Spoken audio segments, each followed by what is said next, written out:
زميل أحمد رفعت يكشف عن سر خطير بعد وفاته. شاهد بالفيديو ماذا قال.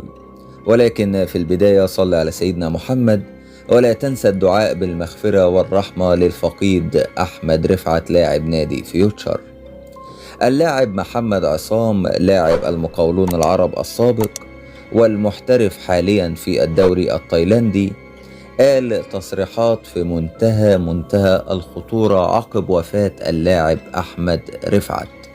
محمد عصام قال في تصريحاته عبر مواقع التواصل الاجتماعي إن أحمد رفعت لاعب نادي فيوتشر طلع مع إبراهيم فايق على قناة MBC مصر، وقال تصريح خطير جدا. قال إن هو اتعرض لضغوط كبيرة جدا جدا في الفترة الأخيرة، وده اللي أثر عليه بشكل كبير وكان سبب في اللي حصل له في الفترة الأخيرة. محمد عصام قال إن السبب في الضغوط دي أحد المسؤولين في نادي طلائع الجيش. قال إن المسؤولين في طلائع الجيش كانوا عاوزين أحمد رفعت يوقع للنادي، وطبعا ده كلام على مسؤولية اللاعب محمد عصام، وقال إن الكلام ده على مسؤوليتي الشخصية.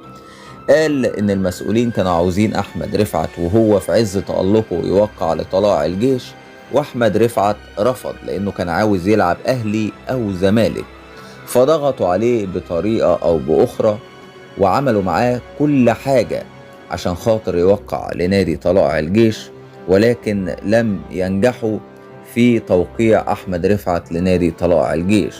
ضغطوا عليه يعني بأشكال كبيرة جدا جدا حسب كلام زميل أحمد رفعت، وتدخل أحد المسؤولين الكبار في الوسط الرياضي للضغط على أحمد رفعت، وبرضه أحمد رفعت ما وقعش واحتجزوه لفترة معينة، وده أثر على أحمد رفعت بشكل كبير.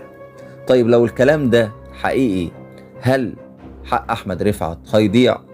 هل أحمد رفعت اللاعب اللي مثل منتخب مصر ومثل نادي الزمالك وأكتر من نادي في مصر، هل حقه هيضيع؟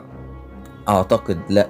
أعتقد إن مصر فيها قضاء عادل، وفيها ناس بتدور على الحق، وفيها رئيس جمهورية مش هيسيب حق حد من ولاده يضيع. أعتقد لو الكلام ده حقيقي الموضوع مش هيعدي كده وخلاص.